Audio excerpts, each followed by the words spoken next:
I was slicing grapes in half for Nate's lunchbox when I realized it had been exactly 8 months since the accident. Funny how small routines become lifelines you cut, you pack, you breathe.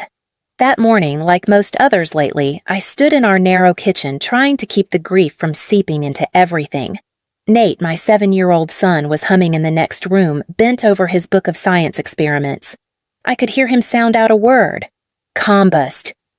Ion, he mumbled, his voice rising with pride. He had Mark's curiosity and Mark's smile. Sometimes, when I wasn't ready, it would catch me off guard like a slap. Mark died on a Tuesday. A freak collapse at the construction site. A piece of scaffolding failed. The phone call came at 10:47 a.m. I remember the time only because I had just set down my coffee to review a presentation for work. The mug stayed full all day. I couldn't drink it after. The first few months blurred. Funeral arrangements, insurance paperwork. Nate waking up at night with questions I couldn't answer. What happens when someone dies? Is Daddy cold underground? I answered the best I could, always with gentleness, and never with certainty. If it weren't for Margaret and Walter Mark's parents, I don't know how I would have held things together. They stepped in without hesitation. Every weekday at 3:00 p.m., Walter would pull up to Nate's school in his old beige Ford truck, the kind with a cassette deck that still worked. Nate always came home with new words he learned from his grandpa. Decomposition, gravity, theories. They never asked for anything in return. Not once. I picked Nate up from their house every evening. Margaret always tried to hand me an envelope. Just something to help, she'd say, as if I wasn't already salaried, as if the life insurance hadn't come through. The company gave us enough, I told her once, trying to smile through the guilt. Please, keep it. She met my eyes steady as always. That's not why we offer Carol. The check from the insurance had come a few weeks after the funeral, $300,000. Between that and my job in corporate marketing, Nate and I weren't struggling. But the security didn't soften the ache, and it certainly didn't change how my own family treated us. My parents, Eleanor and Frank Whitman, were polite in the way strangers are polite in elevators, always civil, never warm. My sister Susan, 3 years older, always favored, was the daughter who could do no wrong. They praised her neat home, her well-behaved kids, her calm. It didn't matter that her kids barely looked up from their phones at family dinners. To my parents, that was peace. Nate, with his questions and his wonder, was a handful. Last Sunday at their house, Eleanor had barely swallowed her sip of tea before sighing. Why does he always need to talk? Can't he just sit quietly for once? He just asked how your clock worked, I said. It's not a crime. Rachel's kids don't do that, Frank added without looking up. They know when to hush. Rachel. He meant Susan. Her real name's Susan, but Dad's always called her Rachel, his mother's name. No one ever corrected him. Not even her. I didn't say anything else. I just nodded, folded Nate's drawing into my purse, and told him it was time to go. He looked confused, like he'd done something wrong. He hadn't. The lasagna should have tipped me off. Eleanor only made it for 2 reasons: when someone was dying, or when she wanted something. That night, there was no funeral. Just an unusually warm welcome, a perfectly set table, and Frank in a sweater that didn't have a hole in it. Susan was there too, her 3 children arranged around at the table like props. They said nothing, eyes fixed on their screens, fingers tapping in unison. Nate sat beside me, still holding the paper airplane he'd made in the car. Dinner began like any other, quiet, chewing the occasional compliment about the sauce. Then Eleanor stood and placed a small cream-colored envelope next to my plate. Not slid. Placed. Deliberate, like laying a card in a game no one else realized they were playing. I was going to mail it, she said, wiping her hands on a napkin. But since you're here...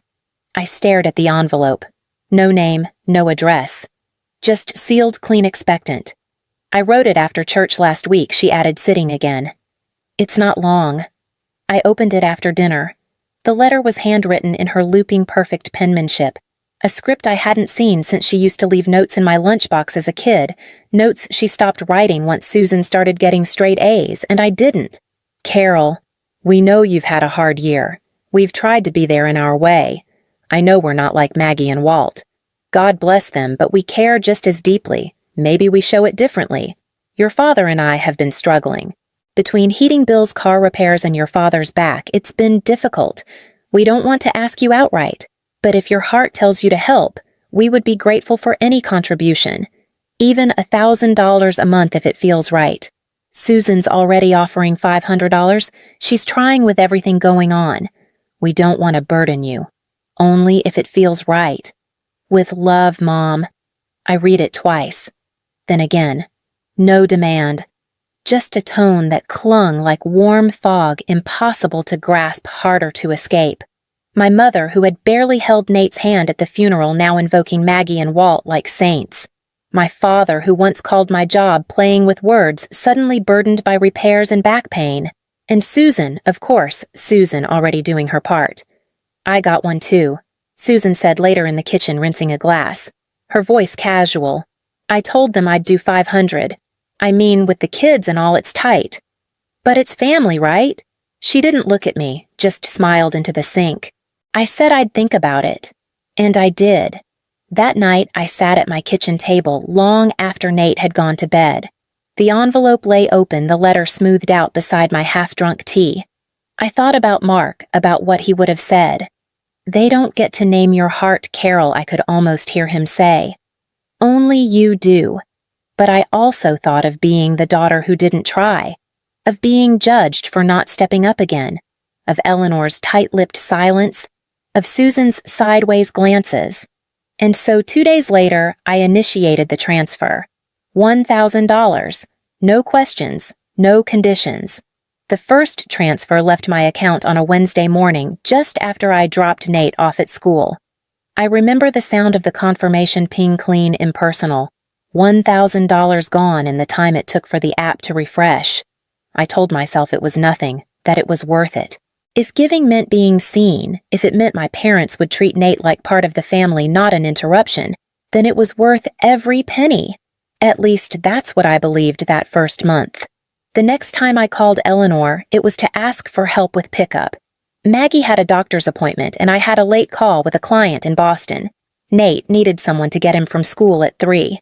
There was a pause on the line, just long enough for my stomach to tighten. "Oh, honey," she said, voice lined with apology.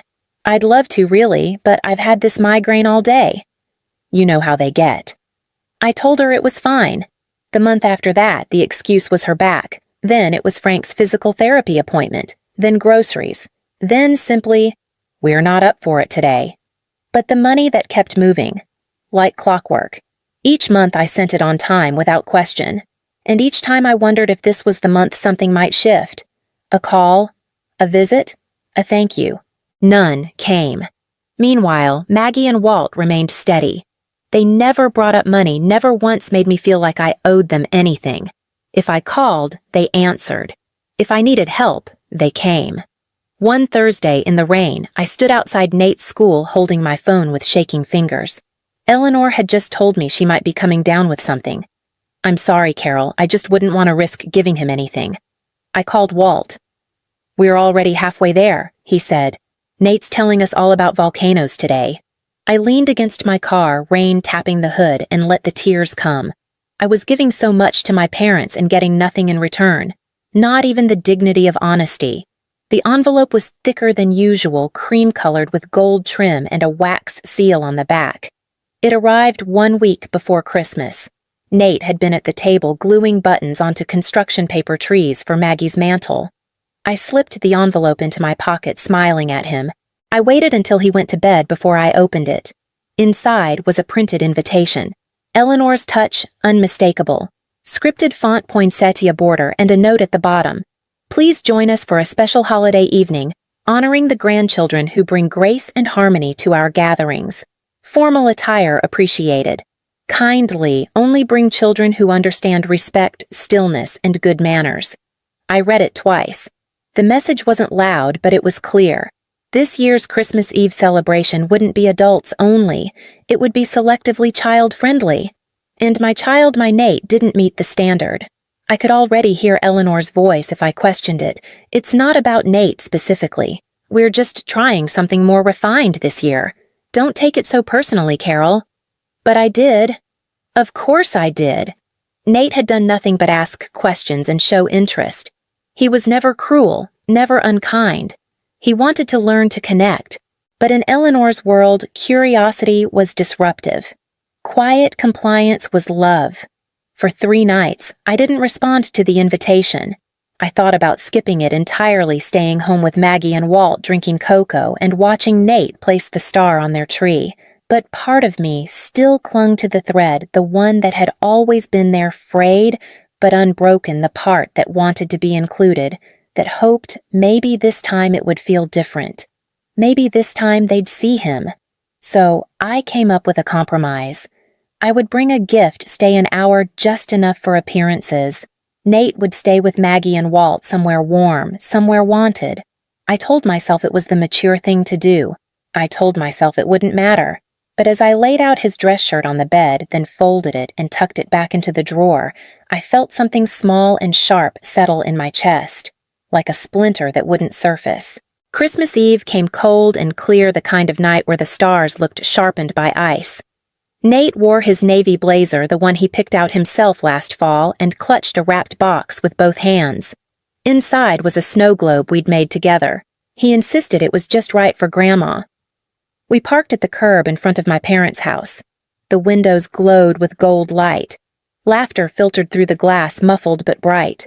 Nate turned to me from the back seat. "Should I carry it with both hands so it doesn't shake?" he asked, eyes serious. "You're perfect," I said. "Let's go."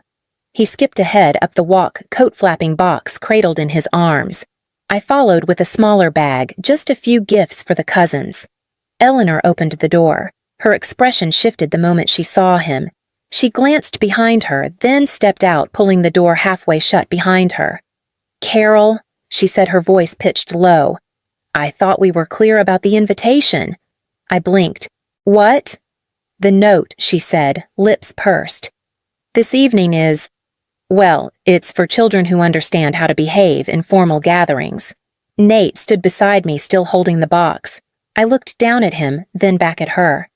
"He's 7, I said. "Not a parade float." "I'm not trying to be difficult," she said, glancing toward the laughter inside. "But the tone we're setting tonight is elegant. You understand?" "I don't," I said. "Not even a little." Behind her, I could see coats piled on the entry bench, tiny shoes, wrapping paper scattered in the hall. "Rachel's kids are here," I said. She didn't flinch. "They're different," she said, eyes not quite meeting mine. "They know how to be still, respectful." Nate shifted beside me. He wasn't crying, but he was quiet. He looked at me, waiting. I took the box gently from his hands. "Why don't you go wait in the car, sweetheart?" I said. "I'll just be a minute." He nodded and walked back down the path steps, slower now. The porch light cast his shadow long and narrow across the snow. I turned back to Eleanor. "You could have just said he wasn't welcome," I said. She crossed her arms. "Don't make a scene, Carol." I looked past her into the house, to the people gathered with cider and music, to the other children laughing, running full of noise and joy. None of them were still. None of them were quiet. Just Nate. And his snow globe. I handed her the gift bag. "Don't worry," I said. "There won't be a scene." Then I walked inside alone. The warmth inside hit me like steam from an open oven. Frank was pouring eggnog into heavy glass mugs, and Susan's voice carried over the hum of Christmas music, smooth and practiced. The living room was full, cousins, aunts, kids darting between wrapping paper piles. Someone had strung real pine garland along the banister. It looked like a holiday card. No one noticed I had come alone. At least not right away. I stood just inside the doorway holding the gift bag, watching a toddler in red pajamas toddle past a glittery bough stuck to his back. Then I heard it. "Is this one from Aunt Carol's money too?" A girl's voice, small, curious. One of Susan's daughters unwrapping a toy horse with golden hooves. Susan didn't answer, but her shoulders tightened. I stepped forward. "Excuse me," I said loud enough to quiet the music, soft enough to remain steady. Heads turned. "I know some of you have been asking where Nate is." Aunt Caroline looked up from the couch, blinking. Is he sick? No, I said. He's outside, in the car, because I was told he wasn't the right kind of child for this party. A hush settled. He wasn't welcome. I continued, because he asks too many questions, because he's curious, because he doesn't sit still and stare at a screen. Meanwhile, I was good enough to send money every month, money I thought was helping family. Turns out it was helping decorate this house, fill this tree, fund this party. Susan stood pale. Carol, let's talk about this somewhere else. No, I said. Here is fine. I turned to my father, who had set down his mug. Did you know she never sent her share? I asked. Not $1. David, Susan's husband, stiffened beside her. What? Susan flinched. It was supposed to be symbolic. You know we're tight with the kids and all. It was just to show Carol she wasn't alone. You lied, David said flatly. To me, to her. Eleanor stepped forward, her smile brittle. This isn't necessary. Let's enjoy the evening. No, I said again. Let's tell the truth. You didn't just exclude my son. You used me. You sold your approval and called it family. Aunt Caroline stood. Is that true? No one answered. Uncle Mike grabbed his coat. Come on, Jan, let's go. More rustling, more movement. People beginning to leave quietly, or not. I watched Susan try to stop David. Watched my father sit down like someone had taken the air from the room. Watched Eleanor stand there, still holding her glass, still pretending it was all some misunderstanding. I didn't feel triumphant, just tired. I set the gift bag down on the table by the tree. For what it's worth, I said Nate made Grandma a snow globe. Then I turned and walked out. New Year's Day was gray and still. Nate was asleep on the couch, buried under a fleece blanket, a half-eaten cinnamon roll balanced on a napkin beside him. The doorbell rang just after 10. Through the peephole, I saw them, Eleanor and Frank, standing on the porch in matching wool coats, holding a large wrapped package between them. The kind of gift that screamed price tag. Too new, too late. I opened the door but didn't move aside. Carol Eleanor said, her voice soft, too soft. We just want to talk. Frank shifted the box in his hands. It's for Nate. We picked it out together. I didn't touch it. I don't think he needs it, I said. We made a mistake, she said quickly. We see that now. Frank added, This isn't about the money. We were wrong to treat you and Nate the way we did. I looked at them, really looked. They weren't sorry. They were cornered. Are you apologizing, I asked, because you know what you did was wrong, or because now everyone else knows? Eleanor's eyes dropped. Frank didn't answer. I think you should go, I said. I don't believe you, and I don't trust you. Not anymore. She stepped forward just an inch. Carol, we're family. No, I said. You made that choice when you told my son he didn't belong. They stood there a moment longer, then turned still, holding the unopened gift, walking slowly back to their car. I shut the door, and this time it stayed shut. Winter melted into spring. I never restarted the bank transfers. I never returned the calls. The unopened gift stayed in the hall closet for weeks before I finally donated it. Instead, the money went into Nate's college fund, just like Mark and I had planned. Sundays became dinners at Aunt Caroline's, where Nate sat at the adults' table and no one told him to be quiet. He helped Walt fix the gate in the backyard. Maggie taught him how to make her cornbread. When he asked questions, people leaned in, not away. That summer at a neighborhood barbecue, Nate asked why Uncle Mike's pool had a funny smell. Chlorine, Mike said, crouching down beside him. Want to know how it works? I watched them talk, heads bent, hands, gesturing, voices bright. No eye rolls, no sighs. Just welcome. Later that night, Nate curled up beside me, sun-warmed and full. Do you think Grandma Maggie would want a snow globe next year? He asked sleepily. I smiled into his hair. I think she'd love that. I once stood at that door, gift in hand, child beside me, knowing no one inside was waiting for us. Not because he did anything wrong, but because adults needed a reason to hide the truth. If you've ever been the one left out, even when you brought your whole heart with you, you understand. You don't have to explain. Just leave a single dot for the child in you who was once turned away.